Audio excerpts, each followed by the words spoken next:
ಈಗ ಶುರುವಾಗಲಿದೆ ದೇಶದ ಎಲ್ಲಕ್ಕಿಂತ ದೊಡ್ಡ ಮೊಕದ್ದಮೆ ಆಪ್ಕಿ ಅದಾಲತ್.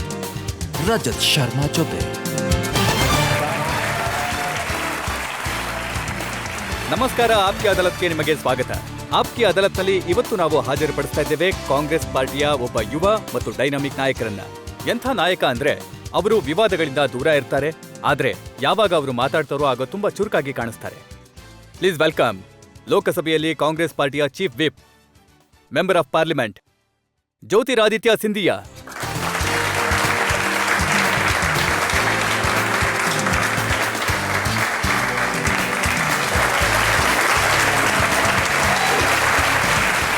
ಮತ್ತೆ ಆಪ್ಕಿ ಅದಾಲತ್ನಲ್ಲಿ ಇವತ್ತಿನ ಶೋಗೋಸ್ಕರ ನಮ್ಮ ಜಡ್ಜ್ ಆಗಿದ್ದಾರೆ ಟೆಲಿಗ್ರಾಫ್ನ ಪೊಲಿಟಿಕಲ್ ಎಡಿಟರ್ ರಾಧಿಕಾ ರಾಮಶೇಷನ್.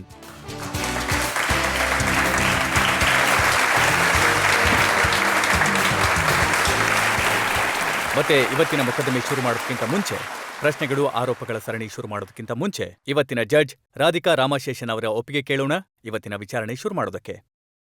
ನ್ಯಾಯಾಲಯದ ಕಲಾಪ ಶುರು ಮಾಡಿ. ಆಪ್ಕಿ ಅದಾಲತ್ನಲ್ಲಿ ಮೊದಲನೇ ಆರೋಪ ಜ್ಯೋತಿರಾದಿತ್ಯ ಸಿಂಧಿಯಾ ಅವರ ಮೇಲೆ.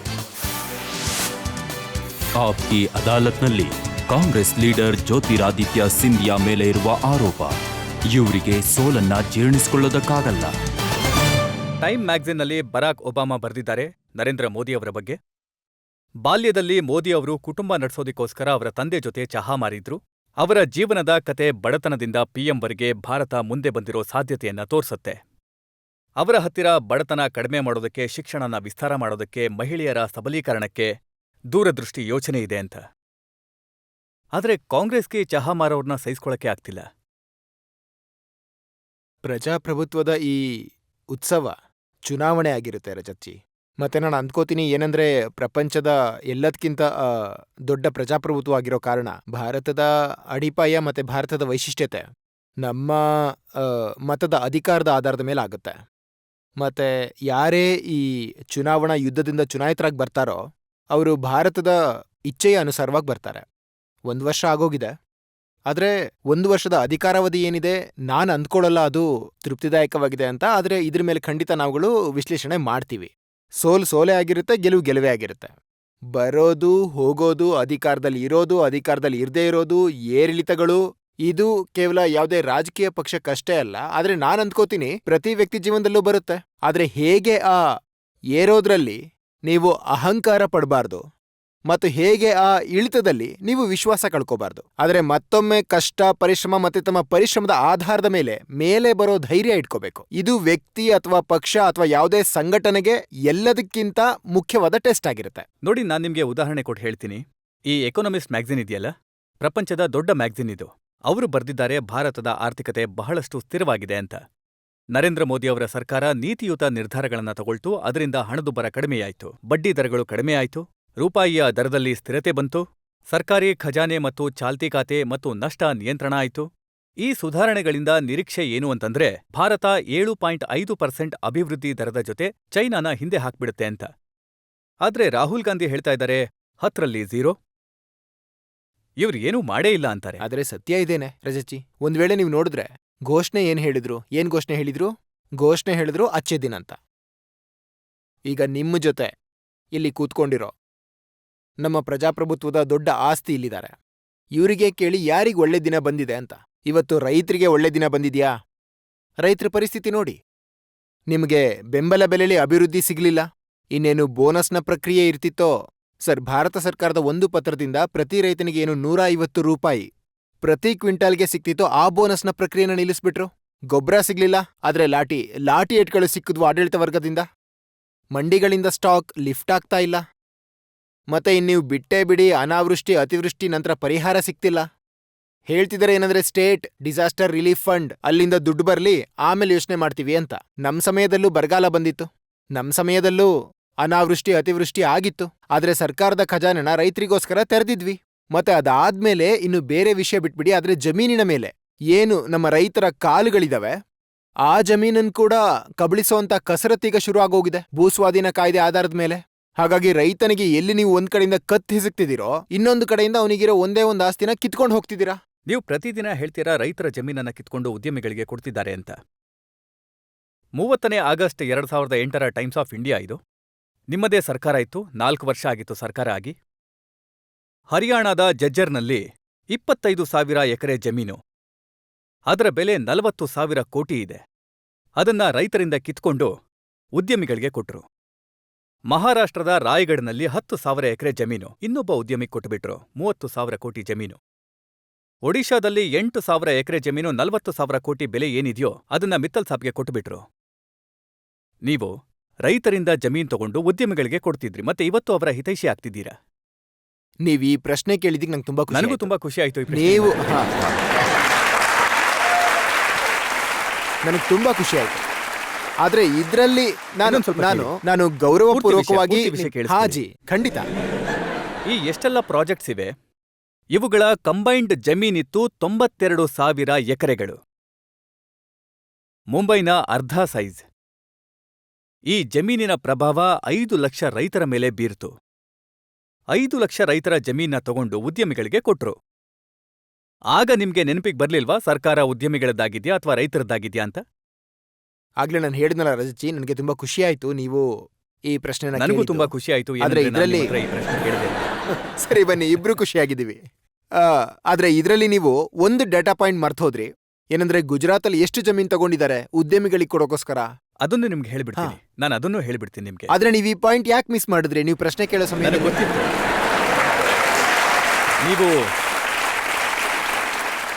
ನೀವು ಆಗಾಗ್ಗೆ ಪ್ರಸ್ತಾಪ ಮಾಡ್ತೀರಾ.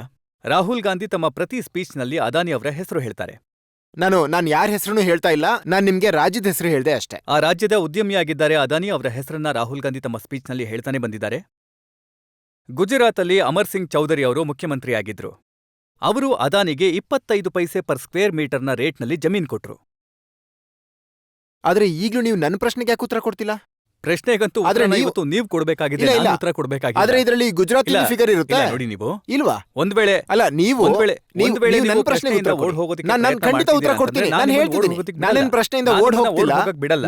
ನಾನು ಖಂಡಿತ ಪ್ರಶ್ನೆಗೆ ಉತ್ತರ ಕೊಡ್ತೀನಿ. ಈ 92,000 ಎಕರೆ ಜಮೀನು ಏನಿದೆಯೋ ನಾನು ಅದಕ್ಕೆ ಖಂಡಿತ ಉತ್ತರ- ಪ್ರಶ್ನೆಗೆ ಉತ್ತರ ಕೊಡ್ತಿದ್ದೀನಿ. ನಾನು ಕೇವಲ ಒಂದು ಸಣ್ಣ ಫ್ಯಾಕ್ಟ್, ಏನೊಂದು ಫ್ಯಾಕ್ಟ್ ಮಿಸ್ ಆಗಿತ್ತು ಇಲ್ಲ, ಅದನ್ನ ನೀವು- ಅದ್ರ ಕಡೆ ನಿಮ್ ನೀವು ಗಮನ ಸೆಳೀತಾ ಇದ್ದೆ. ತಪ್ಪಿಸ್ಕೊಳ್ಳೋಕೆ ಆದ್ರೆ ಪ್ರಯತ್ನ ಪ್ರಶ್ನೆ ಮಾಡ್ತಿದ್ದೀರಾ. ಇಲ್ಲ, ಈ ನಾನು ವಿಷಯ ಖಂಡಿತ ತಿಳಿಸೋದಕ್ಕೆ ತಪ್ಪಿಸ್ಕೊಳ್ಳೋ ಪ್ರಯತ್ನ ಪ್ರಯತ್ನ ಮಾಡ್ತಿಲ್ಲ. ಮಾಡ್ತಿದ್ದೀರಾ. ಜಮೀನು ಸ್ವಾಧೀನ ಆಗಿದೆ, ಇದರಲ್ಲಿ ಯಾವುದೇ ಎರಡು ಮಾತಿಲ್ಲ. ರಾಜ್ಯ ಸರ್ಕಾರಗಳ ಮೂಲಕವೇ ಸ್ವಾಧೀನ ಆಗಿದೆ.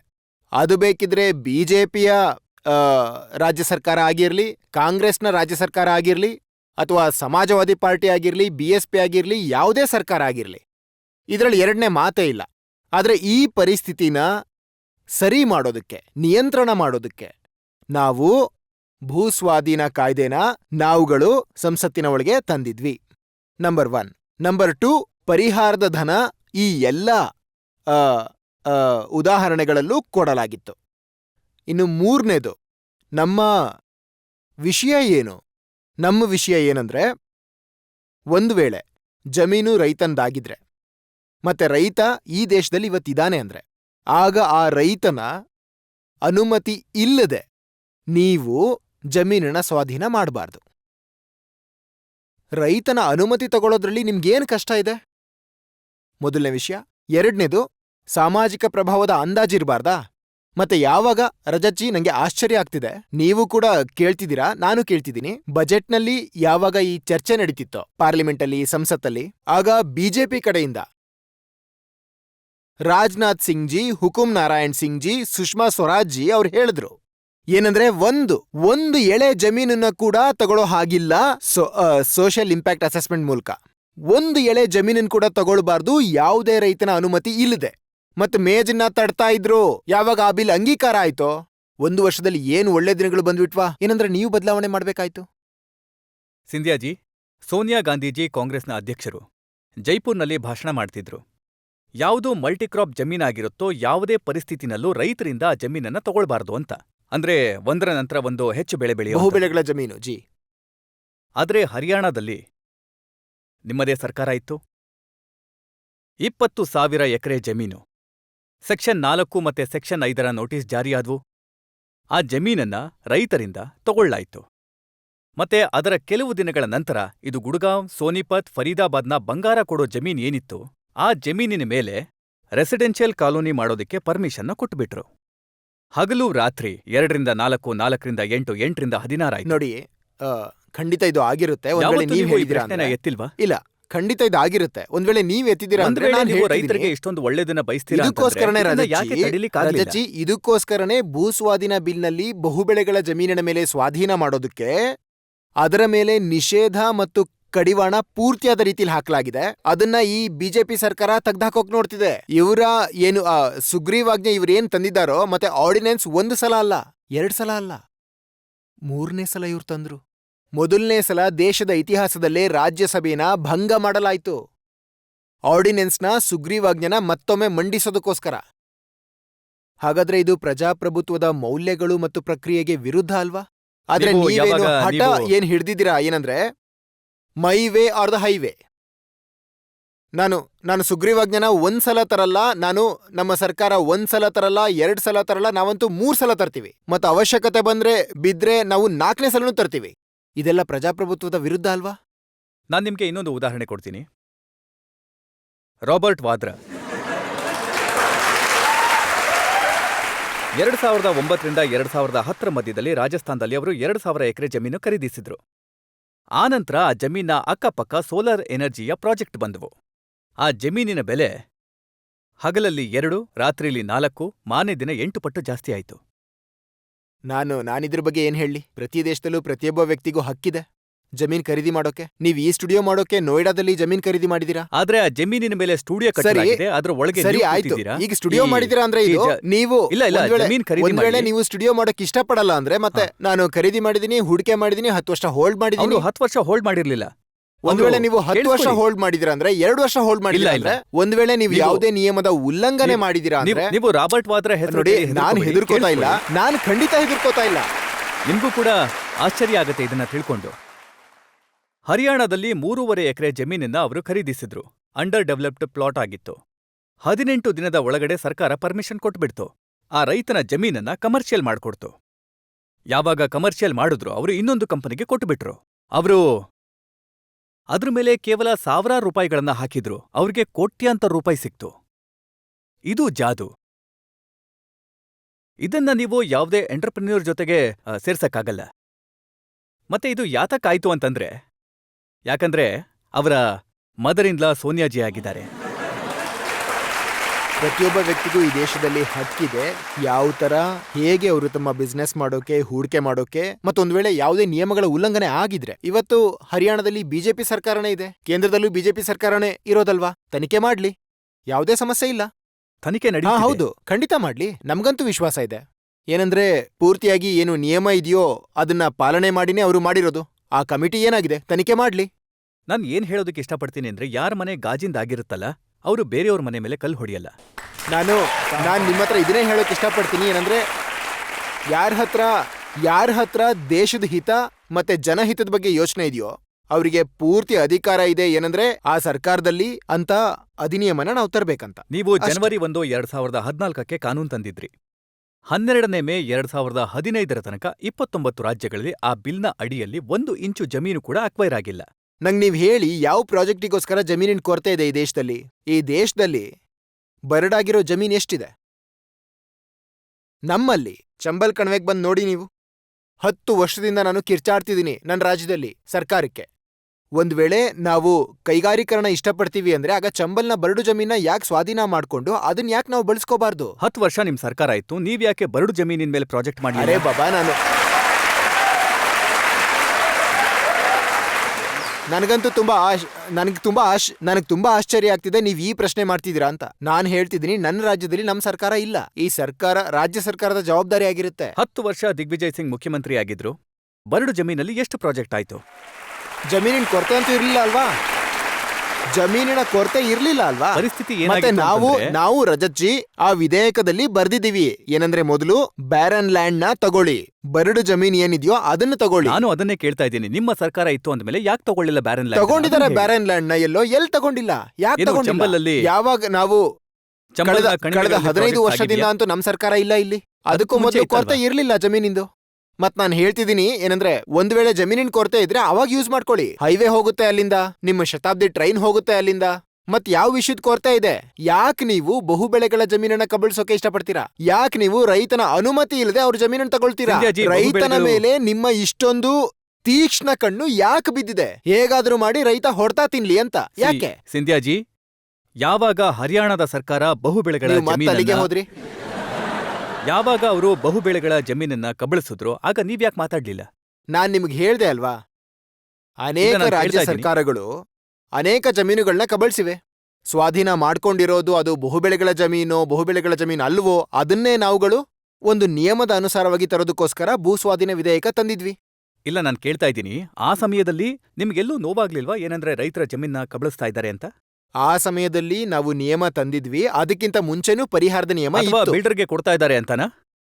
ಅಥವಾ ಉದ್ಯಮಿಗಳಿಗೆ ಕೊಡ್ತಾ ಇದ್ದಾರೆ ಅಂತಾನಾ? ನೀವಂತೂ ಒಂದೇ ರಾಜ್ಯದ ಮೇಲೆ ಯಾಕೆ ಕಾನ್ಸಂಟ್ರೇಟ್ ಮಾಡ್ತಿದ್ದೀರಾ? ನಾನ್ ನಿಮ್ ಹತ್ರ ಕೇಳ್ತಾ ಇದ್ದೀನಿ, ಎಲ್ಲೆಲ್ಲಿ ಕಾಂಗ್ರೆಸ್ನ ಸರ್ಕಾರಗಳಿದ್ವೋ ಆ ಸಮಯದಲ್ಲಿ. ಈ ಪ್ರಕ್ರಿಯೆ ಭೂಸ್ವಾಧೀನದ್ದು ಅನೇಕ ರಾಜ್ಯಗಳಲ್ಲಾಗಿದೆ. ಅದು ಕಾಂಗ್ರೆಸ್ ಆಡಳಿತದ ರಾಜ್ಯ ಇರ್ಬೋದು, ಅಥವಾ ಬಿಜೆಪಿ ಆಡಳಿತ ರಾಜ್ಯ ಇರ್ಬೋದು, ಸಮಾಜವಾದಿ ಆಡಳಿತದಲ್ಲಿರೋ ರಾಜ್ಯ ಇರ್ಬೋದು, BSP ಆಡಳಿತ ರಾಜ್ಯದಲ್ಲಿರ್ಬೋದು, ಅದು ಯಾವುದೇ ಸರ್ಕಾರ ಇರ್ಬೋದು. ಆದ್ರೆ ನಾವು ಒಂದು ರಾಷ್ಟ್ರೀಯ ಪಾಲಿಸಿ ತರೋದಕ್ಕೆ ಇಷ್ಟಪಟ್ಟಿದ್ವಿ. ಮತ್ತೆ ಇದಕ್ಕೋಸ್ಕರ ನಾವು ಭೂಸ್ವಾಧೀನ ವಿಧೇಯಕನ ತಂದಿದ್ವಿ. ಅರ್ಥ ಏನಂದ್ರೆ, ಈ ವಿಧೇಯಕದ ನಂತರ ಪ್ರತಿ ರಾಜ್ಯದಲ್ಲಿ ಮತ್ತು ರಾಷ್ಟ್ರ ಮಟ್ಟದಲ್ಲಿ ಈ ರೀತಿಯಾಗಿ ಭೂಸ್ವಾಧೀನ ಮಾಡ್ಕೋಬೇಕು, ನಮ್ಮ ಯೋಚನೆ ಪ್ರಕಾರ, ಭಾರತ ಸರ್ಕಾರದ ಯೋಚನೆ ಪ್ರಕಾರ. ಆದ್ರೆ ಅದನ್ನ ನೀವು 1 ವರ್ಷ ಕೂಡ ನಡೆಯೋದಕ್ಕೂ ಮುಂಚೆ ನೀವದನ್ನ ಹರಿದು ಕಸದ ಬುಟ್ಟಿಗೆ ಎಸೆದ್ಬಿಟ್ರಿ. ನೀವಂದ್ರೆ ನೀವಲ್ಲ, ಸರ್ಕಾರ. ಹರಿದು ವಿಧೇಯಕನ ಬುಟ್ಟಿಗೆ ಹಾಕೋ ಕೆಲಸ ಅಂತೂ ರಾಹುಲ್ ಗಾಂಧಿ ಮಾಡ್ತಾರೆ. ತಮ್ಮದೇ ಸರ್ಕಾರದ ಪ್ರಧಾನಮಂತ್ರಿಯವರ, ನಿಮ್ಮವರೇ ಆದ ಮನಮೋಹನ್ ಸಿಂಗ್ ಅವರ ಇಲ್ಲ, ಇದು ನಾನು ನಿಮ್ಗೆ ಕರೆಕ್ಟ್ ಮಾಡೋಕೆ ಇಷ್ಟಪಡ್ತೀನಿ. ಅವ್ರು ಯಾವತ್ತೂ ಹರಿದಿಲ್ಲ. ಇಲ್ಲ, ಅವರೇ ಹೇಳಿದ್ರು ಏನಂದ್ರೆ ಇದನ್ನ ಹರಿದು ಎಷ್ಟು ಬಿಡಿ ಅಂತ. ಅವರು ಯಾವತ್ತೂ, ನಾನಂತೂ ಇದನ್ನ ಹೇಳ್ತಿದ್ದೀನಿ ಏನಂದ್ರೆ, ಅವ್ರು ಯಾವತ್ತೂ ಹರಿದಿಲ್ಲ. ಅವರು ತಮ್ಮ ಭಾವನೆಗಳನ್ನ ವ್ಯಕ್ತಪಡಿಸಿದ್ರು. ಅದು ಬಹುಶಃ ನಿಮ್ಗೆ ಒಪ್ಪಿಗೆ ಆಗದೆ ಇರ್ಬೋದು, ಅಥವಾ ಬೇರೆ ಯಾರಿಗೂ ಒಪ್ಪಿಗೆ ಆಗದೆ ಇರ್ಬೋದು. ಆದ್ರೆ ಅವರು ತಮ್ಮ ಭಾವನೆಗಳನ್ನ ವ್ಯಕ್ತಪಡಿಸಿದ್ರು. ಜನತೆಯಿಂದ ಯಾರಾದ್ರೂ ಪ್ರಶ್ನೆ ಕೇಳೋದಕ್ಕೆ ಇಷ್ಟಪಡ್ತೀರಾ? ಸರ್, ನನ್ ಪ್ರಶ್ನೆ ನಿಮಗೇನು ಅಂತಂದ್ರೆ, ಇವತ್ ರಾಹುಲ್ ಗಾಂಧಿ ಎಷ್ಟು ಆಕ್ಟಿವ್ ಇದ್ದಾರೋ ಬಿಜೆಪಿ ಕೆಲಸಗಳ ಬಗ್ಗೆ, ಒಂದ್ ವೇಳೆ ಅವರು ತನ್ನ ಆಡಳಿತದ ಮೇಲೆ ಅಷ್ಟೊಂದು ಆಕ್ಟಿವ್ ಇದ್ದಿದ್ರೆ ಇವತ್ ಕಾಂಗ್ರೆಸ್ ಗೆದ್ದಿರೋದು ಅಲ್ವಾ? ಆ ಸಮಯದಲ್ಲಿ ಕೂಡ ಅವರು ಇಷ್ಟೇ ಆಕ್ಟಿವ್ ಇದ್ರು. ಒಂದ್ ವೇಳೆ ನೀವು ನೋಡಿದ್ರೆ, ಏನು ಭೂಸ್ವಾಧೀನ ವಿಧೇಯಕದ ಬಗ್ಗೆ ರಜತ್ಜಿ, ನಾವು ಹಾಗೂ ನೀವೆಲ್ಲರೂ ಇಷ್ಟೊಂದು ದೀರ್ಘ ಸಮಯ ಚರ್ಚೆ ಮಾಡಿದ್ವಿ. ಅದರ ಅಡಿಪಾಯ ಮತ್ತೆ ಅದರ ಜನ್ಮ ಭಟ್ಟ ಪಾರಸೋಲ್ನ ಇನ್ಸಿಡೆಂಟ್ ನಂತರನೇ ಆಗಿತ್ತು. ಅದರಲ್ಲಿ ರಾಹುಲ್ಜಿ ಲೀಡ್ ತಗೊಂಡಿದ್ರು. ಮತ್ತೆ ಅದರ ಆಧಾರದ ಮೇಲೇನೆ ಅವರು ಇದರ ಅಡಿಪಾಯ ಇಟ್ಟಿದ್ರು. ಬೇಕಿದ್ರೆ ನೀವು ಉದ್ಯೋಗ ಖಾತ್ರಿ ಯೋಜನೆ ಬಗ್ಗೆ ಮಾತಾಡೋದಾದ್ರೆ, ಅದು 200 ಜಿಲ್ಲೆಗಳಲ್ಲಿ ಜಾರಿಯಾಗಿತ್ತು. ಮತ್ತೆ ಅವರು ಅದನ್ನ 600 ಜಿಲ್ಲೆಗಳಲ್ಲಿ ಜಾರಿ ಮಾಡಿಸಿದ್ರು. ಹಾಗಾಗಿ ಆಕ್ಟಿವ್ನೆಸ್ ಯಾವಾಗ್ಲೂ, ಅವರ ಜಾಗರೂಕತೆ ಯಾವಾಗ್ಲೂ ಇತ್ತು. ಮತ್ತೆ ಕಳೆದ 1.5-2 ತಿಂಗಳಲ್ಲಿ ಏನವರು ಒಂದು ಹೊಸ ಶಕ್ತಿ ಜೊತೆ ಮುಂದೆ ಬಂದಿದ್ದಾರೆ. ನಾನ್ ಅಂದ್ಕೋತೀನಿ ಕಾಂಗ್ರೆಸ್ ಪಾರ್ಟಿ ಮತ್ತೆ ಈ ದೇಶದ ಯುವಕನಿಗೂ ಕೂಡ ಒಂದು ಹೊಸ ವಿಶ್ವಾಸ ಸಿಕ್ಕಿದೆ. ನನ್ ಪ್ರಶ್ನೆ ನಿಮ್ಗೂ ಕೂಡ, ಹಾಗೆ ರಜತ್ಜಿ ನಿಮಗೂ ಕೂಡ ನನ್ ಪ್ರಶ್ನೆ ಏನಪ್ಪಾ ಅಂದ್ರೆ, ಪರ್ಮಿಷನ್ ಇದೆ? ಹೌದು ಹೌದು, ಖಂಡಿತ, ಎಲ್ರಿಗೂ ಪೂರ್ತಿ. ನನ್ ಪ್ರಶ್ನೆ ಇಲ್ಲ ಇಲ್ಲ, ಯಾಕಂದ್ರೆ ಇವ್ರು ಹೇಳ್ತಿದ್ರು ಏನಂದ್ರೆ, ನಂಗೆ ಪರ್ಮಿಷನ್ ಇಲ್ಲ, ಇಲ್ಲ ಇಲ್ಲ, ನೀವಿವತ್ತು ಉತ್ತರ ಕೊಡ್ಬೇಕಾಗಿರೋದು. ಜನತೆ ಏನ್ ಬೇಕಾದ್ರೂ ಕೇಳ್ಬೋದು, ಯಾರನ್ನ ಬೇಕಾದ್ರೂ ಕೇಳ್ಬೋದು. ನನ್ ಪ್ರಶ್ನೆ ಏನಪ್ಪಾ ಅಂದ್ರೆ, ನಾನು ರಾಹುಲ್ ಜಿ ಅವರನ್ನ ಇಲ್ಲಿ ನೋಡೋದಕ್ಕೆ ತುಂಬಾ ಉತ್ಸುಕನಾಗಿದ್ದೀನಿ. ಮತ್ತೆ ಅವ್ರು ಇಲ್ಲಿಗೆ ಯಾವಾಗ ಬರ್ತಾರೆ? ಯಾಕಂದ್ರೆ ಇಲ್ಲಿ ತುಂಬಾ ಮಹಾನ್ ವ್ಯಕ್ತಿಗಳು ಬಂದಿದ್ದಾರೆ. ಹಾಗಾಗಿ ನನ್ ಪ್ರಶ್ನೆ ಏನಪ್ಪಾ ಅಂದ್ರೆ, ಅವರು ತಮ್ಮ ಬ್ಯುಸಿ ಶೆಡ್ಯೂಲ್ನಿಂದ ಈ ಆಪ್ಕಿ ಅದಾಲತ್ಗೋಸ್ಕರ ಸಮಯ ಯಾವಾಗ ಕೊಡ್ತಾರೆ? ನನಗಂತೂ ವಿಶ್ವಾಸ ಇದೆ ಏನಂದ್ರೆ, ರಜತ್ಜಿ ಅವರ ಆಮಂತ್ರಣ ಇರುತ್ತೆ. ಅಂದ್ರೆ ಹೇಗೆ ನಾವೆಲ್ಲರೂ ಅವರ ಆಮಂತ್ರಣದ ಮೇಲೆ ನಾನಂತೂ ಒಂದ್ ತುಂಬಾ ನಿಮಿಷ, ಸಲ ಒಂದ್ ನಿಮಿಷ, ಆಮಂತ್ರಣ ಕಳ್ಸಿದ್ದೀನಿ. ಒಂದ್ ನಿಮಿಷದಲ್ಲಿ ಬಂದ್ಬಿಡ್ತಾರೆ. ಹಾಗಾಗಿ ನಾನು ನನ್ನ ಕಡೆಯಿಂದ ಖಂಡಿತ ಹೇಳ್ತೀನಿ. ಹೌದು, ನಾನು ಇಷ್ಟಪಡ್ತೀನಿ. ನೀವು ನನ್ನ ಕಡೆಯಿಂದ ಸ್ವಲ್ಪ ಶಿಫಾರಸ್ ಮಾಡಿ, ಮತ್ತೆ ಹೇಳಿ ಜನತೆ Okay. ಇಷ್ಟಪಡ್ತಿದ್ದಾರೆ ಅಂತ. ನೀವು ಹೇಳೋದಕ್ಕಿಂತ ಮುಂಚೆ ಹೇಳಿದ್ದೀನಲ್ಲ. ನಾವೊಂದು ಬ್ರೇಕ್ ತಗೊಳ್ಳೋಣ. ಬ್ರೇಕ್ ಆದ್ಮೇಲೆ ಆಪ್ಕೆ ಅದಾಲತ್ನಲ್ಲಿ ಜ್ಯೋತಿರಾದಿತ್ಯ ಸಿಂಧಿಯಾ ಮೇಲೆ ಜನತೆಯ ಆರೋಪಗಳು, ಪ್ರಶ್ನೆಗಳ ಇನ್ನೊಂದು ಸುತ್ತು. ಸಿಲಿಂಡರ್ ಬೆಲೆ ಅಗ್ಗ ಆಯ್ತು, 103 ರೂಪಾಯಿ. ಸಕ್ಕರೆ 39 ರೂಪಾಯಿಂದ 29 ರೂಪಾಯಿ ಆಯ್ತು. ಅಕ್ಕಿ 105 ರೂಪಾಯಿಂದ 65 ರೂಪಾಯಿ ಆಯ್ತು. ಅಧಿಕಾರಿಗಳು ಈಗ ಟೈಮಿಗೆ ಆಫೀಸಿಗೆ ಹೋಗ್ತಾರೆ. ಜನ್ಧನ್ ಯೋಜನೆಯಲ್ಲಿ 15 ಕೋಟಿ ಜನರು ಖಾತೆಗಳನ್ನು ತೆರೆದಿದ್ದಾರೆ. ಅಪಘಾತದ ವಿಮೆ 12 ರೂಪಾಯಿಗೆ ಸಿಗುತ್ತೆ. ಜೀವ ವಿಮೆ ಸಿಗುತ್ತೆ 330 ರೂಪಾಯಿನಲ್ಲಿ. ಇಷ್ಟೊಂದು ಆಗೋಗ್ಬಿಡ್ತು, ನಿಮಗೆ ಗೊತ್ತೇ ಆಗ್ಲಿಲ್ವಾ?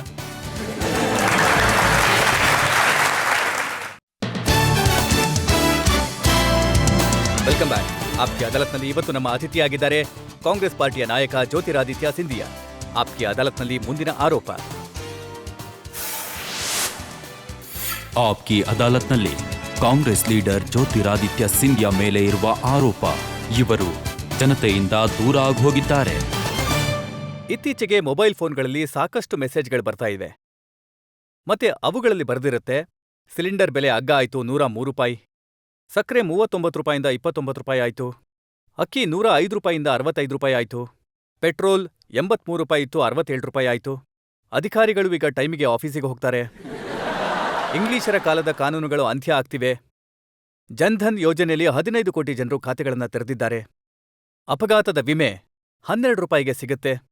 ಜೀವ ವಿಮೆ ಸಿಗುತ್ತೆ ₹330ನಲ್ಲಿ. ಇಷ್ಟೊಂದು ಆಗೋಗ್ಬಿಡ್ತು, ನಿಮಗ್ ಗೊತ್ತೇ ಆಗ್ಲಿಲ್ವಾ?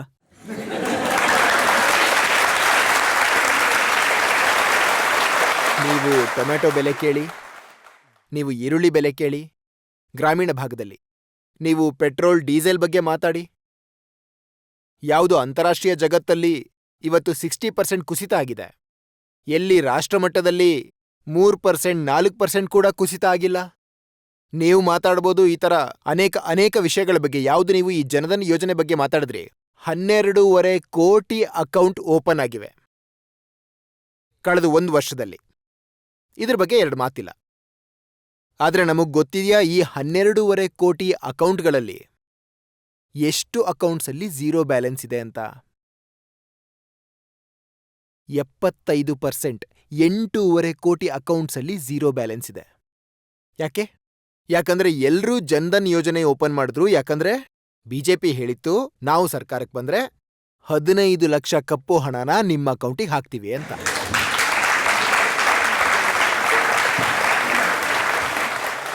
ಆದ್ರೆ ಇವತ್ತು ನಿರಾಶೆ ಪೂರ್ತಿ ದೇಶದಲ್ಲಿದೆ. ಮತ್ತೆ ದೇಶದ ಪ್ರತಿ ವ್ಯಕ್ತಿ ಕೇಳ್ತಿದ್ದಾನೆ, ನನ್ನ 15 ಲಕ್ಷ ಎಲ್ಲಿ ಹೋಯ್ತು ಅಂತ. ಆಗ ಬಿಜೆಪಿ ರಾಷ್ಟ್ರೀಯ ಅಧ್ಯಕ್ಷರು ಹೇಳ್ತಾರೆ, ಅಯ್ಯೋ ಅಣ್ಣ, ಇದಂತೂ ಚುನಾವಣೆ ಭರವಸೆ ಆಗಿತ್ತು ಅಂತ. ಹಾಗಾಗಿ ಇದು ಇವರ ವಾಸ್ತವಿಕತೆ. ಹಾಗಾದ್ರೆ ಈ ವಾಸ್ತವಿಕತೆನ ನೀವು ಜನರವರೆಗೆ ಯಾಕೆ ತಗೊಂಡೋಗ್ಲಿಲ್ಲ? ನಾವು ತಲುಪಿಸ್ತಿದ್ದೀವಿ, ತಲುಪಿಸೋಕೆ ಸಾಧ್ಯ ಆಗ್ತಿದೆ. ನೋಡಿ, ಪತ್ರಿಕೆಗಳು, ಟಿವಿ ಚಾನೆಲ್ಗಳು ಸರ್ವೆ ಮಾಡಿವೆ. ಒಂದು ವೇಳೆ ನೀವು ತಲುಪಿಸೋದಿಕ್ಕಾಗಿದ್ದಿದ್ರೆ ಆಗ ಟೈಮ್ಸ್ ಆಫ್ ಇಂಡಿಯಾ ಇದನ್ನ ಹೇಳ್ತಾ ಇತ್ತಾ 73% ಜನರು ಸರ್ಕಾರದ ಕೆಲಸದಿಂದ ತೃಪ್ತರಾಗಿದ್ದಾರೆ ಅಂತ?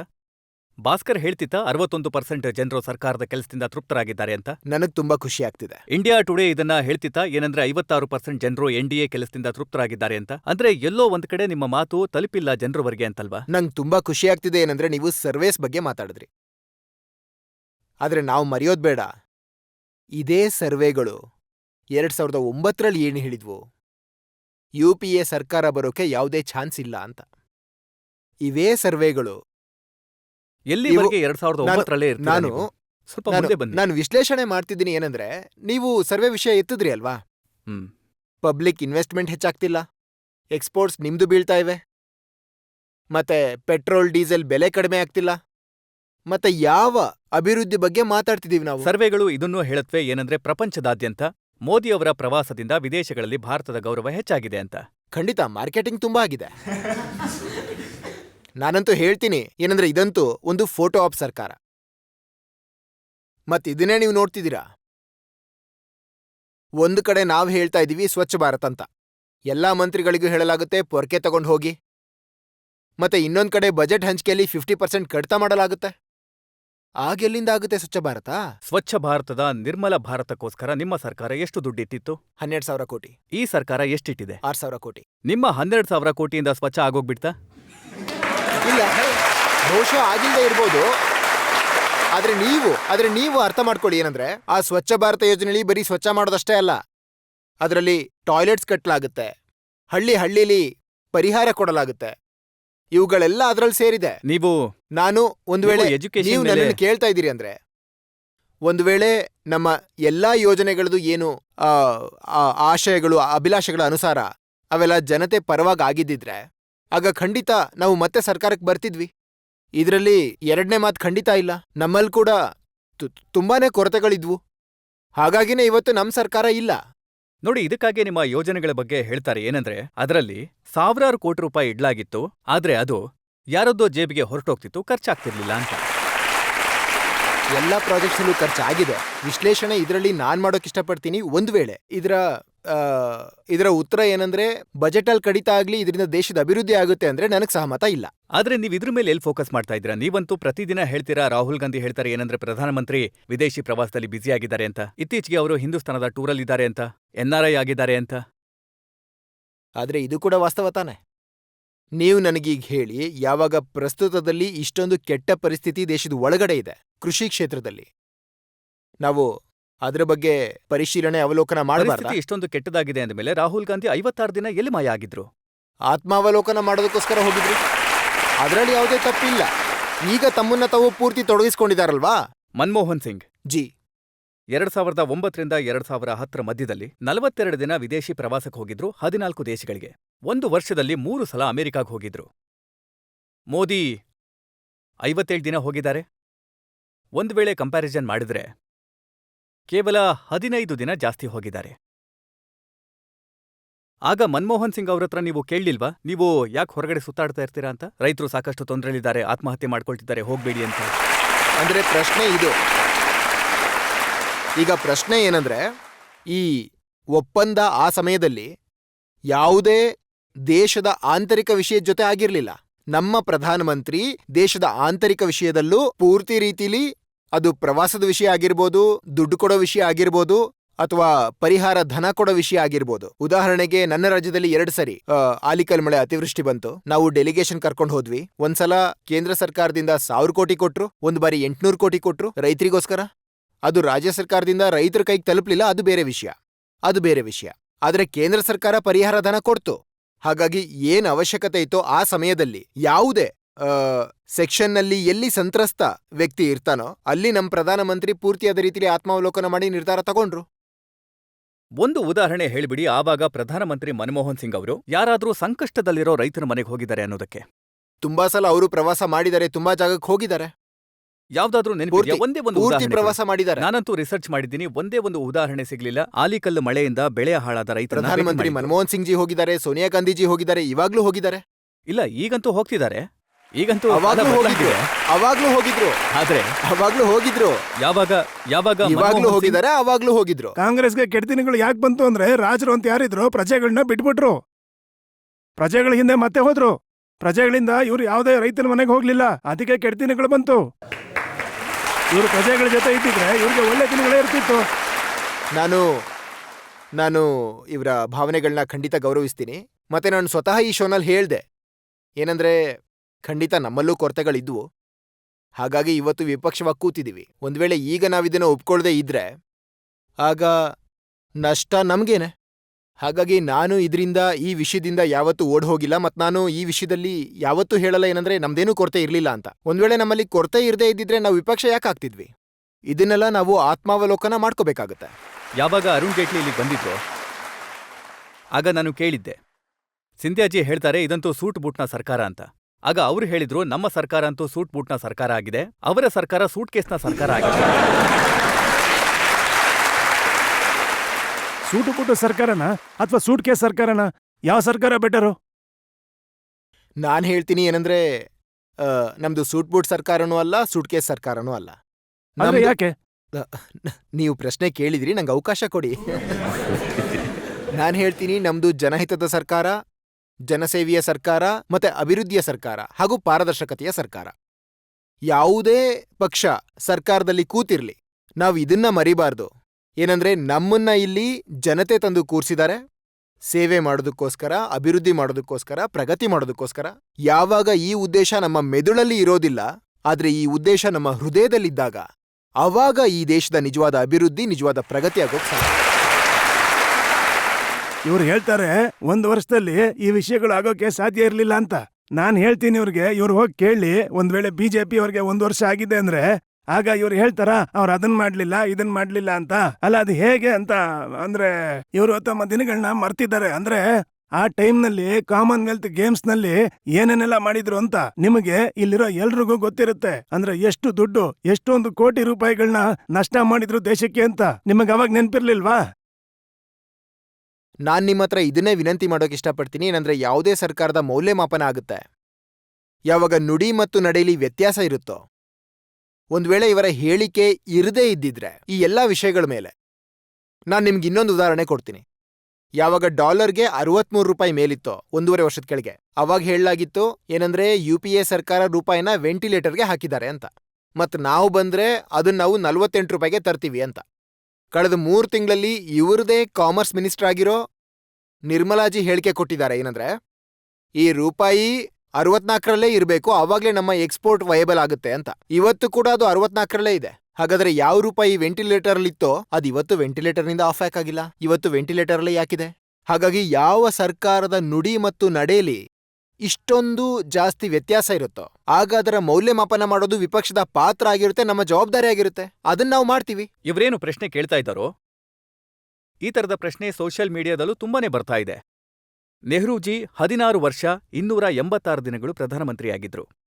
ಇಂದಿರಾಜಿ 15 ವರ್ಷ 91 ದಿನಗಳು ಪ್ರಧಾನಮಂತ್ರಿಯಾಗಿದ್ರು. ರಾಜೀವ್ ಗಾಂಧಿ 5 ವರ್ಷ 32 ದಿನಗಳು ಪ್ರಧಾನಮಂತ್ರಿಯಾಗಿದ್ರು. ಮನ್ಮೋಹನ್ ಸಿಂಗ್ ಜಿ 10 ವರ್ಷ 4 ದಿನಗಳು ಪ್ರಧಾನಮಂತ್ರಿಯಾಗಿದ್ರು. ಒಟ್ಟಾಗಿ ಸೇರಿಸಿದ್ರೆ 47 ವರ್ಷ 48 ದಿನಗಳು. 47 ವರ್ಷ 48 ದಿನಗಳಲ್ಲಿ ಒಳ್ಳೆ ದಿನಗಳು ಬರೋಕೆ ಆಗ್ಲಿಲ್ಲ. ನೀವು 1 ವರ್ಷದಲ್ಲಿ ಬರ್ಬೇಕು ಅಂತೀರಾ? ನಾನ್ ನಿಮ್ ಜೊತೆ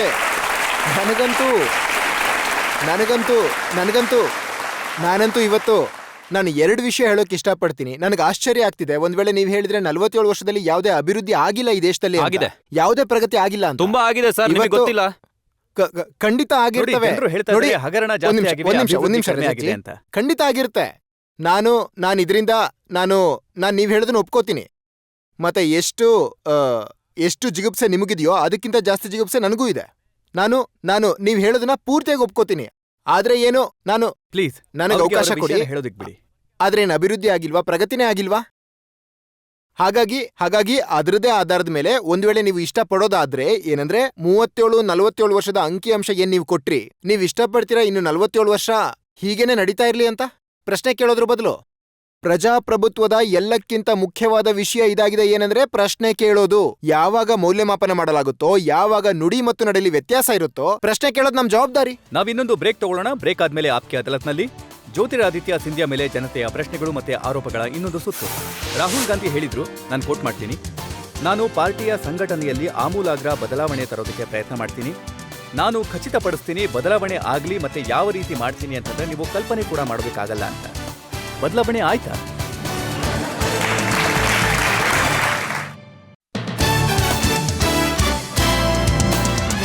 ವೆಲ್ಕಮ್ ಬ್ಯಾಕ್. ಆಪ್ಕೆ ಅದಾಲತ್ನಲ್ಲಿ ಇವತ್ತು ಮೊಕದ್ದಮೆ ನಡೆಸ್ತಾ ಇದ್ದೇವೆ ಕಾಂಗ್ರೆಸ್ ಪಾರ್ಟಿಯ ನಾಯಕ ಜ್ಯೋತಿರಾದಿತ್ಯ ಸಿಂಧಿಯಾ ಅವರ ಮೇಲೆ. ಆಪ್ಕೆ ಅದಾಲತ್ನಲ್ಲಿ ಮುಂದಿನ ಆರೋಪ. ಆಪ್ಕಿ ಅದಾಲತ್ನಲ್ಲಿ ಕಾಂಗ್ರೆಸ್ ಲೀಡರ್ ಜ್ಯೋತಿರಾದಿತ್ಯ ಸಿಂಧಿಯಾ ಮೇಲೆ ಇರುವ ಆರೋಪ. ಇವರು ಪಾರ್ಟಿಯ ಸೋಲಿನಿಂದ ಇನ್ನೂ ಪಾಠ ಕಲಿತಿಲ್ಲ. ಸಿಂಧಿಯಾಜಿ ಯಾವಾಗ ಡಿಸೆಂಬರ್ 2013ರ ವಿಚಾರ ಇದು. ಆಗ ದಿಲ್ಲಿನಲ್ಲಿ ಚುನಾವಣೆ ಸೋತಿತ್ತು ಕಾಂಗ್ರೆಸ್ ಕಳೆದ ಸಲ. ರಾಹುಲ್ ಗಾಂಧಿ ಹೇಳಿದ್ರು, ನಾನು ಕೋಟ್ ಮಾಡ್ತೀನಿ, ನಾನು ಪಾರ್ಟಿಯ ಸಂಘಟನೆಯಲ್ಲಿ ಆಮೂಲಾಗ್ರ ಬದಲಾವಣೆ ತರೋದಕ್ಕೆ ಪ್ರಯತ್ನ ಮಾಡ್ತೀನಿ. ನಾನು ಖಚಿತಪಡಿಸ್ತೀನಿ ಬದಲಾವಣೆ ಆಗ್ಲಿ ಮತ್ತೆ ಯಾವ ರೀತಿ ಮಾಡ್ತೀನಿ ಅಂತಂದ್ರೆ ನೀವು ಕಲ್ಪನೆ ಕೂಡ ಮಾಡೋದಕ್ಕಾಗಲ್ಲ ಅಂತ. ಬದಲಾವಣೆ ಆಯ್ತಾ? 14 ತಿಂಗಳಾಗೋಯ್ತು. ಖಂಡಿತ. ಮತ್ತೆ ನಾನು ಇದನ್ ಕೂಡ ಹೇಳಿದೀನಿ, ಏನಂದ್ರೆ ಪಾರ್ಟಿ ಒಳಗಡೆ ಆತ್ಮಾವಲೋಕನದ ಪ್ರೋಸೆಸ್ ನಡೀತಾ ಇದೆ. ಮತ್ ನಾನ್ ಕೂಡ ಅನ್ಕೋತೀನಿ ಏನಂದ್ರೆ ಆಗ ಆದಷ್ಟು ಬೇಗ ಅದ್ರ ಮೇಲೆ ನಾವು ನಿರ್ಧಾರ ತಗೋಬೇಕು. ನೀವ್ ಹೇಗ್ ನೋಡ್ತಿದ್ದೀರಾ, ಅನೇಕ ರಾಜ್ಯಗಳಲ್ಲಿ ಬದಲಾವಣೆಗಳು ಬಂದಿವೆ. ಅನೇಕ ರಾಜ್ಯಗಳಲ್ಲಿ ಹೊಸ ವ್ಯಕ್ತಿಗಳಿಗೆ ಹೊಣೆಗಾರಿಕೆ ಮತ್ತೆ ಜವಾಬ್ದಾರಿ ಕೊಡಲಾಗಿದೆ ಪಾರ್ಟಿ ಮೂಲಕ. ಅದು ತ್ರಿಪುರ ಆಗಿರ್ಬೋದು, ಅದು ಮಹಾರಾಷ್ಟ್ರ ಆಗಿರ್ಬೋದು, ಅನೇಕ ರಾಜ್ಯಗಳಲ್ಲಿ. ಖಂಡಿತ ಈಗ ಕೇಂದ್ರದಲ್ಲೂ ಬದಲಾವಣೆ ನಾನು ಅಂದ್ಕೋತೀನಿ ಏನಂದ್ರೆ ಖಂಡಿತ ಬೇಗ ಮಾಡ್ತಾರೆ ಅಂತ. ಈ ಬದಲಾವಣೆಗಳು ಆಗ್ತಾ ಆಗ್ತಾ ಹರಿಯಾಣದಲ್ಲಿ ಸೋತ್ರಿ, ಮಹಾರಾಷ್ಟ್ರದಲ್ಲಿ ಸೋತೋದ್ರಿ, ಜಾರ್ಖಂಡಲ್ಲಿ ಸೋತೋದ್ರಿ. ನೋಡಿ ರಜಚ್ಚಿ, ಇದ್ರಲ್ಲಿ ಸ್ವಲ್ಪ ಬೇಗ ಇಲ್ಲ. ಮಾಡಿಬಿಡಿ ಬದಲಾವಣೆನ. ಇಲ್ಲ, ಯಾವುದೇ ನಾನು ಆಕ್ಚುಲಿ ನಾನು ನೀವು ಹೇಳೋದನ್ನ ಒಪ್ಕೊಳ್ಳಲ್ಲ.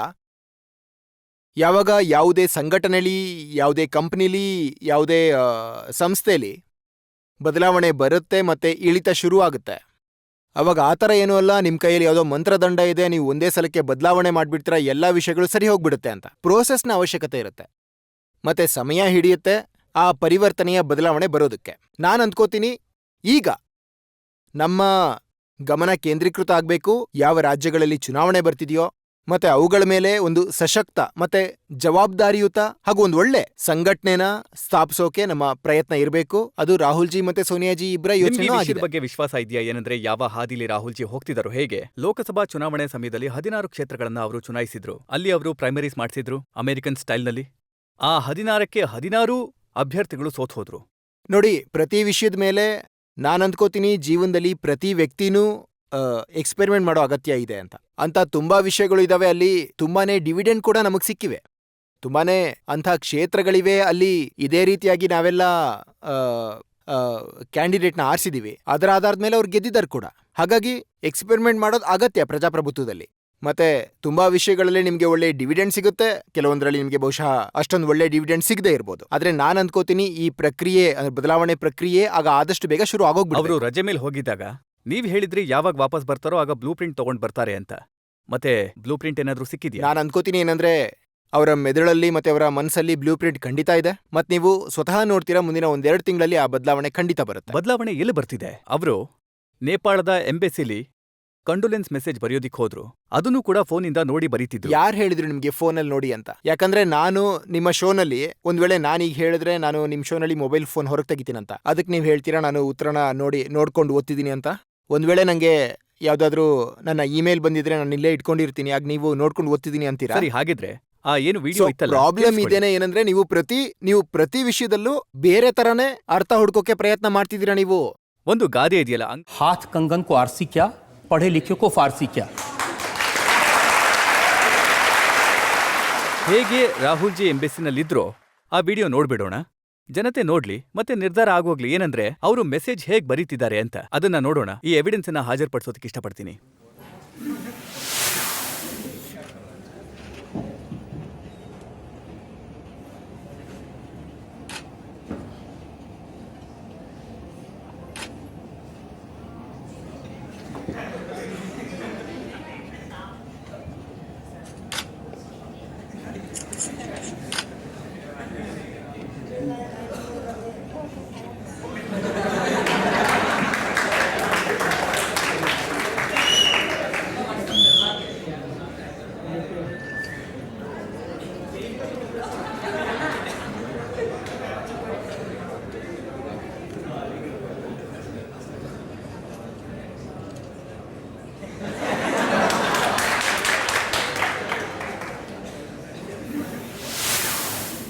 ಏನನ್ಸುತ್ತೆ ನಿಮ್ಗೆ? ನಾನು ಒಪ್ಪಲ್ಲ ಇದನ್ನ. ಇದಕ್ಕೋಸ್ಕರನೇ ತುಂಬಾನೇ ಕಾಂಗ್ರೆಸ್ನ ನಾಯಕರು ಅಮರಿಂದರ್ ಸಿಂಗ್ ಅವರು ಏನ್ ಹೇಳೋದಕ್ಕೆ ಇಷ್ಟಪಟ್ಟಿದ್ರು ಅಂತಂದ್ರೆ ಸೋನಿಯಾಜಿ ಅವರೇ ಅಧ್ಯಕ್ಷರಾಗಿ ಮುಂದುವರಿಬೇಕು ಅಂತ. ಕಿಶೋರ್ ಚಂದ್ ದೇವ್ ಅವರು ಏನ್ ಹೇಳಿದ್ರು ಅಂದ್ರೆ ರಾಹುಲ್ ಜಿ ಎಷ್ಟು ಭರವಸೆಗಳನ್ನ ಕೊಟ್ಟಿದ್ರೋ ಅವುಗಳಲ್ಲಿ ಅರ್ಧದಷ್ಟನ್ನಾದ್ರೂ ಈಡೇರಿಸಿದ್ರೆ ಇವತ್ತು ಪಾರ್ಟಿಗೆ ಈ ಪರಿಸ್ಥಿತಿ ಬರ್ತಿರ್ಲಿಲ್ಲ. ನೋಡಿ, ನಾನು ಅರ್ಥ ಮಾಡ್ಕೋತೀನಿ ಇದನ್ನ. ಏನಂದ್ರೆ ಯಾವುದೇ ರಾಜಕೀಯ ಪಕ್ಷದಲ್ಲಿ ಅದು ರಜತ್ ಶರ್ಮಾಜಿ ಅವರು ಇಂಡಿಯಾ ಟಿವಿಯ ಹೆಡ್ ಆಗಬೇಕಾ ಅಥವಾ ನಮ್ಮ ಮಿಶ್ರಾಜಿ ಅವರು ಇಂಡಿಯಾ ಟಿವಿ ಹೆಡ್ ಆಗಬೇಕಾ, ನಾನು ಅನ್ಕೋತೀನಿ ಏನಂದ್ರೆ ಒಂದು ವೇಳೆ ಸಂಸ್ಥೆ ಅಥವಾ ಇವ್ರಿಗೆ ಯಾವಾಗ ಆಗ್ಬೇಕು, ನಾವು ಸಂಸ್ಥೆ ಹಿತನ ಬಯಸ್ತೀವಿ ಅಂದ್ರೆ ಆಗ ಯಾವ ಜವಾಬ್ದಾರಿ ನಮಗ್ ಕೊಟ್ಟಿದಾರೋ ಆ ಜವಾಬ್ದಾರಿನ ನಾವು ನಿಭಾಯಿಸ್ಬೇಕು. ಮತ್ತೆ ಯಾರು ಅಧ್ಯಕ್ಷರು ಯಾವಾಗಾಗ್ತಾರೆ, ಯಾರಾಗ್ತಾರೆ, ಯಾವಾಗಾಗ್ತಾರೆ ಈ ನಿರ್ಧಾರನ ನಾವು ಎಐಸಿಸಿಗೆ ಬಿಟ್ಬಿಡೋಣ. ನಾನು ಅನ್ಕೋತೀನಿ ಒಬ್ಬ ಸಂಸದನ ರೂಪದಲ್ಲಿ ನನ್ನ ಜವಾಬ್ದಾರಿ ದ್ವಿತೀಯ ಆಗಿದೆ. ಒಂದು, ನನ್ನ ಸಂಸದೀಯ ಕ್ಷೇತ್ರದಲ್ಲಿ; ಎರಡನೇದು, ಸಂಸತ್ತಲ್ಲಿ ಚೀಫ್ ವಿಪ್ ಮೂಲಕ ಯಾವ ಜವಾಬ್ದಾರಿ ನಂಗೆ ಕೊಟ್ಟಿದಾರೋ ಅದ್ರ ಮೇಲೆ ನಾನು ನನ್ನ ಗಮನ ಕೇಂದ್ರೀಕೃತ ಮಾಡಿ, ಅದ್ರ ಮೇಲೆ ನನ್ನ ಶಕ್ತಿ ಕೇಂದ್ರೀಕೃತ ಮಾಡಿ ಆದಷ್ಟು ಈ ವಿಷಯಗಳಲ್ಲಿ ತೊಡಗಿಸ್ಕೋಬಾರ್ದು. ನಂಗೆ ತುಂಬಾ ವ್ಯಕ್ತಿಗಳು ಈ ಪ್ರಶ್ನೆ ಕೇಳಿದ್ದಾರೆ. ಇದಕ್ಕೋಸ್ಕರನೇ ಪ್ರಶ್ನೆಗಳು ಬರೋದು.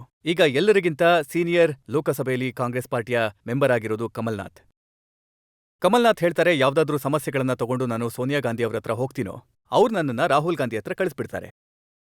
ನಾನ್ ರಾಹುಲ್ ಗಾಂಧಿ ಹತ್ರ ಹೋಗ್ತೀನಲ್ಲ, ಆಗ ಅವ್ರು ಹೇಳ್ತಾರೆ ನಿರ್ಧಾರ ಕಾಂಗ್ರೆಸ್ ಅಧ್ಯಕ್ಷರು ಸೋನಿಯಾಜಿ ಮಾಡ್ತಾರೆ ಅಂತ. ನೋಡಿ, ಈ ಡೈಲಮಾ ಇದೆಯಲ್ಲ, ಇದರಿಂದ ಪಾರ್ಟಿಗೆ ನಷ್ಟ ಆಗ್ತಿಲ್ವಾ? ನಾನ್ ಅಂದ್ಕೊಳ್ಳಲ್ಲ ಇದು ಡೈಲೆಮಾ ಅಂತ. ಮತ್ತೆ ನಾನ್ ಅಂದ್ಕೋತೀನಿ ಈ ನಿರ್ಧಾರ ಯಾವಾಗ ತಗೊಳ್ತಾರೆ ಅನ್ನೋದು ಅದು ನಾವು ಎಐಸಿಸಿ ಮೇಲೆ ಬಿಟ್ಬಿಡೋಣ, ಕಾಂಗ್ರೆಸ್ ಅಧ್ಯಕ್ಷರ ಮೇಲೆ ಬಿಡೋಣ. ನನ್ ಕೆಲ್ಸ ಏನಂದ್ರೆ ಒಬ್ಬ ಜವಾಬ್ದಾರಿಯುತ ಸೈನಿಕನ ರೂಪದಲ್ಲಿ ನಮಗೆ ನಮ್ಮ ಜವಾಬ್ದಾರಿ ನಿಭಾಯಿಸಬೇಕಿದೆ. ಅದನ್ನ ನಾನು ನನ್ನ ಪೂರ್ತಿ ಶಕ್ತಿ ಜೊತೆ ಪ್ರಯತ್ನ ಮಾಡ್ತಿದ್ದೀನಿ. ಇನ್ನೊಂದು ಬ್ರೇಕ್. ಮತ್ತೆ ಬ್ರೇಕ್ ಆದ್ಮೇಲೆ ಆಪ್ಕೆ ಅದಾಲತ್ನಲ್ಲಿ ಜ್ಯೋತಿರಾದಿತ್ಯ ಸಿಂಧಿಯಾ ಮೇಲೆ ಆರೋಪ ಮತ್ತು ಪ್ರಶ್ನೆಗಳ ಇನ್ನೊಂದು ಸುತ್ತು. ಅಲ್ಲಿನ ಜನರು ಏನ್ ಹೇಳಿದ್ರು ಅಂದ್ರೆ, ನೀವು ಹೇಳ್ತೀರಂತೆ ನಾನು ನಿಮ್ಮಗಳ ಪಾಲಿನ ದೇವ್ರು ಅಂತ. ಇಲ್ಲ, ನಾನು ಯಾವತ್ತೂ ಇದನ್ನ ಹೇಳಿಲ್ವಾ? ಇಲ್ಲ, ನಾನು ಖಂಡಿತ ಹೇಳಿಲ್ಲ. ಇದ್ರ ಬಗ್ಗೆ ನಾನು ನಿಮ್ಗೆ ಒಂದು ಎವಿಡೆನ್ಸ್ ತೋರಿಸ್ಲಾ? ಒಂದು ವಿಡಿಯೋ ಖಂಡಿತ ಬಂದಿದೆ, ಜನತೆಗೆ ತೋರಿಸ್ಬಿಡೋಣ. ಇಲ್ಲ, ಖಂಡಿತ ತೋರಿಸು. Welcome back. ಆಪ್ಕೆ ಅದಾಲತ್ನಲ್ಲಿ ಇವತ್ತು ಮೊಕದ್ದಮೆ ನಡೆಸ್ತಾ ಇದ್ದೇವೆ ಕಾಂಗ್ರೆಸ್ ಪಾರ್ಟಿಯ ನಾಯಕ ಜ್ಯೋತಿರಾದಿತ್ಯ ಸಿಂಧಿಯಾ ಅವರ ಮೇಲೆ. ಆಪ್ಕೆ ಅದಾಲತ್ನಲ್ಲಿ ಮುಂದಿನ ಆರೋಪ. ಆಪ್ಕಿ ಅದಾಲತ್ನಲ್ಲಿ ಕಾಂಗ್ರೆಸ್ ಲೀಡರ್ ಜ್ಯೋತಿರಾದಿತ್ಯ ಸಿಂಧಿಯಾ ಮೇಲೆ ಇರುವ ಆರೋಪ. ಇವರು ಇವತ್ತು ಕೂಡ ರಾಜ ಮಹಾರಾಜರ ಕಾಲದಲ್ಲೇ ಇದ್ದಾರೆ. ಈ ಮಾತು ನಿಜನಾ? ನೀವು ಯಾವಾಗ ಗ್ವಾಲಿಯರ್ಗೆ ಹೋಗ್ತೀರಾ, ಗುಣಾಗ್ ಹೋಗ್ತೀರಾ, ಜನರು ನಿಮ್ಮನ್ನ ಮಹಾರಾಜ್ ಅಂತ ಕರೆಯೋದನ್ನ ನೀವು ಇಷ್ಟಪಡ್ತೀರಂತೆ. ಖಂಡಿತ ಇಲ್ಲ. ನಾನು 21ನೇ ಶತಮಾನದ ಭಾರತದ ಪ್ರಜೆಯಾಗಿದ್ದೀನಿ. ನನಗೆ ಹೆಮ್ಮೆ ಇದೆ. ಏನಂದ್ರೆ ನನ್ನ ಯೋಗ್ಯತೆ ಮತ್ತೆ ಯಾವುದಕ್ಕೋಸ್ಕರ ನನ್ನನ್ನು ಗುರುತಿಸ್ತಾರೋ ಅದು ನನ್ನ ಕಷ್ಟ ಮತ್ತೆ ಪರಿಶ್ರಮದಿಂದ ಗುರುತಿಸ್ಲಿ ಅನ್ನೋದು. ನನ್ನ ವಿದ್ಯಾಭ್ಯಾಸ ಅದೇ ಪರಿಸರದಲ್ಲೇ ಆಗಿದೆ. ನಾನು ಕೆಲಸ ಕೂಡ ಅದೇ ಪರಿಸರದಲ್ಲೇ ಮಾಡಿದ್ದೀನಿ. ಮತ್ತೆ ಇವತ್ತು ಜನಸೇವೆಯಲ್ಲಿದ್ದೀನಿ, ಆದರೂ ಅದೇ ಪರಿಸರದಲ್ಲೇ ಇದ್ದೀನಿ. ಮತ್ತೆ ಯಾವ ರೀತಿಯಾಗಿ ನನ್ನ ಯೋಚನೆ ಮತ್ತೆ ವಿಚಾರಧಾರೆ ಇದೆಯೋ, ನನ್ನ ಗುರಿ ರಾಜಕೀಯ ಅಲ್ಲ, ನನ್ನ ಗುರಿ ಜನಸೇವೆ. ಒಂದು ವೇಳೆ ಒಬ್ಬನೇ ಒಬ್ಬ ವ್ಯಕ್ತಿ ಜೀವನದಲ್ಲಾದ್ರೂ ನಾವು ಬದಲಾವಣೆ ತರೋಕ್ ಸಾಧ್ಯ ಆದ್ರೆ ಆಗ ನಾನು ಅಂದ್ಕೋತೀನಿ ನಮ್ಮ ಜೀವನ ಸಾರ್ಥಕ ಅಂತ. ನನಗೆ ಅಲ್ಲಿನ ಜನರು ಹೇಳಿದ್ರು, ನೀವ್ ಹೇಳ್ತೀರಂತೆ ನಾನು ನಿಮ್ಮಗಳ ಪಾಲಿನ ದೇವ್ರು ಅಂತ. ಇಲ್ಲ, ನಾನ್ಯಾವತ್ತೂ ಇದನ್ನ ಹೇಳಿಲ್ಲ. ಹೇಳಿಲ್ವಾ? ಇಲ್ಲ, ನಾನು ಖಂಡಿತ ಹೇಳಿಲ್ಲ. ಇದ್ರ ಬಗ್ಗೆ ನಾನ್ ನಿಮ್ಗೆ ಒಂದು ಎವಿಡೆನ್ಸ್ ತೋರಿಸ್ಲಾ? ಅದು ಒಂದು ವಿಡಿಯೋ ವಿಡಿಯೋ ಇದೆ, ಒಂದು ವಿಡಿಯೋ ಸ್ವಲ್ಪ ಖಂಡಿತ ಬಂದಿತ್ತು. ಜನತೆಗೆ ಇಲ್ಲ, ತೋರಿಸ್ಬಿಡೋಣ. ಈಗ ಖಂಡಿತವಾಗ್ಲೂ ತೋರಿಸಿ. जिस तरीके से आपके साथ मैंने सतत संवाद रखा है, सतत संपर्क रखा है, ये चुनाव मेरा चुनाव नहीं होना चाहिए, ये चुनाव तो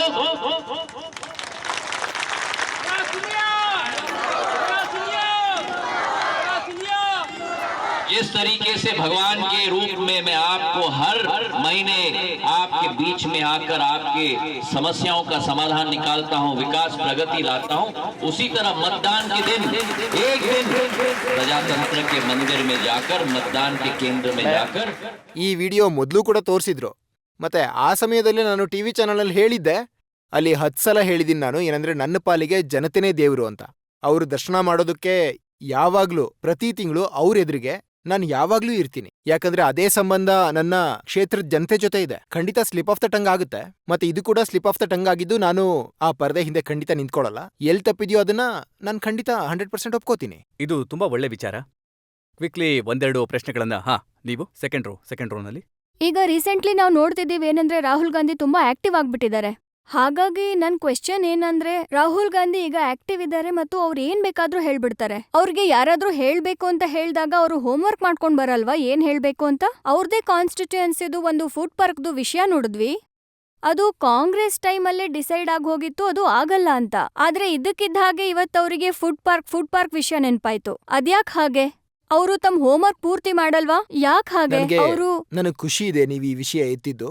ಮತ್ತೆ ನಾನು ನಿಮ್ಗೆ ಇದನ್ ಕೂಡ ನಿಮ್ ಗಮನಕ್ಕೆ ತರೋಕ್ ಇಷ್ಟಪಡ್ತೀನಿ. ಏನಂದ್ರೆ ಆ ಫುಡ್ ಪಾರ್ಕ್ ಕಾಂಗ್ರೆಸ್ ಸರ್ಕಾರದ ಸಮಯದಲ್ಲಿ ಕ್ಯಾನ್ಸಲ್ ಆಗಿರ್ಲಿಲ್ಲ. ಆ ಫುಡ್ ಪಾರ್ಕ್ ಜೂನ್ 30, 2014ರಲ್ಲಿ ಕ್ಯಾನ್ಸಲ್ ಆಗಿತ್ತು. ಯಾವಾಗ ಈ ಬಿಜೆಪಿ ಸರ್ಕಾರ ಬಂದಿತ್ತೋ ಅದ್ರ ಕ್ಯಾಬಿನೆಟ್ ನೋಟ್ಗಳು ಕೂಡ ನಮ್ಮ ಹತ್ರ ಇತ್ತು. ಅದನ್ನ ನೀವು ಬೇಕು ಅಂದ್ರೆ ನಿಮ್ಗೂ ಕೊಡ್ತೀನಿ. ಸರ್, ನಾನು ತುಂಬಾನೇ ಚಾನೆಲ್ಸ್ ನೋಡಿದೀನಿ, ಅದನ್ನ ಅವ್ರು ಕ್ಲಿಯರ್ ಮಾಡಿದ್ದಾರೆ. ಏನಂದ್ರೆ ಫುಡ್ ಪಾರ್ಕ್ ಯಾವುದೇ ಕಾರಣಕ್ಕೂ ಆಗಲ್ಲ ಅಂತ.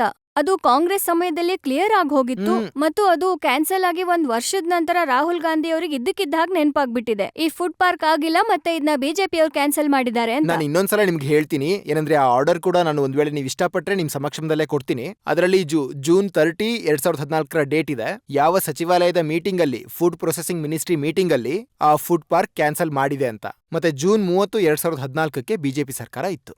ನೋಡಿ, ಮುಖ್ಯವಾದಂತ ವಿಚಾರ ಏನು ಅಂದ್ರೆ, ಜನತೆ ಮನಸ್ಸಲ್ಲಿ ಒಂದು ಇಂಪ್ರೆಷನ್ ಇದೆ, ರಾಹುಲ್ ಗಾಂಧಿ ತಮ್ಮ ಹೋಮ್ ವರ್ಕ್ ಮಾಡ್ಕೊಂಡು ಬರಲ್ಲ ಅಂತ. ತಮ್ಮ ಹೋಮ್ ವರ್ಕ್ ಪೂರ್ತಿ ಮಾಡ್ಕೊಂಡೇ ಹೋಗ್ತಾರೆ ಪ್ರತಿ ವಿಷಯದ ಮೇಲೆ. ಮತ್ ನೀವು ನೋಡಿದಿರಾ ಸಂಸತ್ತಲ್ಲೂ ಮತ್ತೆ ಸಂಸತ್ತಿನ ಹೊರಗ್ ಕೂಡ ಯಾವಾಗ ಅವರು ವಿಷಯದ ಬಗ್ಗೆ ಮಾತಾಡ್ತಾರೋ ಆ ವಿಷಯಗಳ ಆಧಾರದ ಮೇಲೆ ಮಾತಾಡ್ತಾರೆ. ನಾವೊಂದು ಬ್ರೇಕ್ ತಗೊಳ್ಳೋಣ. ಬ್ರೇಕ್ ಆದ್ಮೇಲೆ ಕೇಳೋಣ ಆಪ್ಕೆ ಅದಾಲತ್ನಲ್ಲಿ ಇವತ್ತಿನ ಜಡ್ಜ್ ರಾಧಿಕಾ ರಾಮಶೇಷನ್ ಅವರ ತೀರ್ಪನ್ನ, ಇವತ್ತಿನ ಮೊಕದ್ದಮೆ ಮೇಲೆ.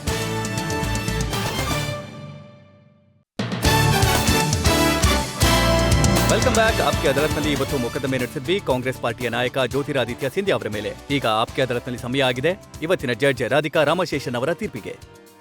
Jyotiraditya Scindia G Meryl Lynch ಮತ್ತು ಮಾರ್ಗನ್ ಸ್ಟ್ಯಾನ್ಲಿ ಜಗತ್ತಿನಿಂದ ನೇರವಾಗಿ ಚಂಬಲ್ ವ್ಯಾಲಿ ಚಂಬಲ್ ಕಣಿವೆಯ ಕಠಿಣ ಪರಿಸ್ಥಿತಿಗಳಲ್ಲಿ ರಾಜಕೀಯ ಮಾಡಿದ್ರು. ಮತ್ತೆ 14 ವರ್ಷ ರಾಜಕೀಯ ಮಾಡಿದ ನಂತರ ನಾವು ಇಷ್ಟಂತೂ ದೃಢವಾಗಿ ಹೇಳ್ಬೋದು ಏನಂದ್ರೆ, ಪ್ರಭಾವಶಾಲಿ ಮತ್ತು ಪ್ರತಿಭಾವಂತ ನಾಯಕನ ರೂಪದಲ್ಲಿ ಇವರು ಹೊರಹೊಮ್ಮಿದ್ದಾರೆ. ಇವತ್ತು ಆಪ್ಕಿ ಅದಾಲತ್ನಲ್ಲಿ ಇವರು ಕಠಿಣ ಪ್ರಶ್ನೆಗಳನ್ನ ತುಂಬಾ ಚೆನ್ನಾಗಿ ಹ್ಯಾಂಡಲ್ ಮಾಡಿದ್ರು. ತುಂಬಾ ಚೆನ್ನಾಗಿ ಚತುರತೆಯಿಂದ ಅವರು ಫೀಲ್ಡ್ ಮಾಡಿದ್ರು. ಮತ್ತೆ ಒಂದ್ ವೇಳೆ ಅವರು ಎಲ್ಲೋ ಎಡವಿದ್ರು. ಮತ್ ನಾನ್ ಹೇಳ್ತೀನಿ ಯಾವ ಪ್ರಶ್ನೆಗಳು ಅಂದ್ರೆ, ರಾಬರ್ಟ್ ವಾದ್ರಾಜಿ ಅಥವಾ ರಾಹುಲ್ ಗಾಂಧಿ ಹೇಳಿಕೆ ಮೇಲೆ ಪ್ರಶ್ನೆಗಳೇನಿದ್ವೋ ಅಲ್ಲಿ ಅವರು ಎಡವಿದ್ರು. ಸ್ವಲ್ಪ ಎಡವಿದ್ರು, ಆದ್ರೆ ಇದು ಅವ್ರ ತಪ್ಪೇನಲ್ಲ. ಯಾಕಂದ್ರೆ ಅವರು ಒಬ್ಬ ಜವಾಬ್ದಾರಿಯುತ ಸಿಪಾಯಿ ಆಗಿದ್ದಾರೆ. ಕಾಂಗ್ರೆಸ್ ಪಾರ್ಟಿಲಿ ಇದೇ ವಿಷಯಕ್ಕೆ ನಾನು ಇದನ್ನ ಹೇಳಕ್ ಇಷ್ಟಪಡ್ತೀನಿ. ಏನಂದ್ರೆ ಇವರು ತುಂಬಾ ಟ್ಯಾಲೆಂಟೆಡ್ ಯುವ ನಾಯಕ ಆಗಿದ್ದಾರೆ. ಕಾಂಗ್ರೆಸ್ ಪಾರ್ಟಿ ಇವ್ರನ್ನ ಚೆನ್ನಾಗಿ ಬಳಸ್ಕೋಬೇಕು. ಕೇವಲ ಸಂಸತ್ನಲ್ಲಿ ಅಷ್ಟೇ ಅಲ್ಲ, ಸಂಘಟನೆಯಲ್ಲೂ ಕೂಡ. ಮತ್ತೆ ಅವ್ರ ಕೊನೆಯಲ್ಲಿ ಏನ್ ಹೇಳಿದ್ರು ಅಂದ್ರೆ ಟ್ರಾನ್ಸ್ಪರೆನ್ಸಿಯಿಂದ ಗವರ್ನ್ ಮಾಡ್ಬೇಕು ಮತ್ತೆ ಅಷ್ಟೇ ಡೆಡಿಕೇಶನ್ ಇಂದ ಮಾಡ್ಬೇಕು ಅಂತ. ಅಂದ್ರೆ ನಾನು ಏನ್ ಹೇಳಕ್ ಇಷ್ಟಪಡ್ತೀನಿ ಅಂದ್ರೆ ಮುಂದಿನ ಸಲ ಒಂದ್ ವೇಳೆ ಕಾಂಗ್ರೆಸ್ ಯಾವತ್ತಾದ್ರೂ ಪವರಿಗೆ ಬರುತ್ತೆ ಸೆಂಟರ್ನಲ್ಲಿ, ಆಗ ನಿಮ್ಮ ಪದಗಳನ್ನ ನಾವು ಗಮನದಲ್ಲಿಟ್ಟು ನೋಡ್ತೀವಿ.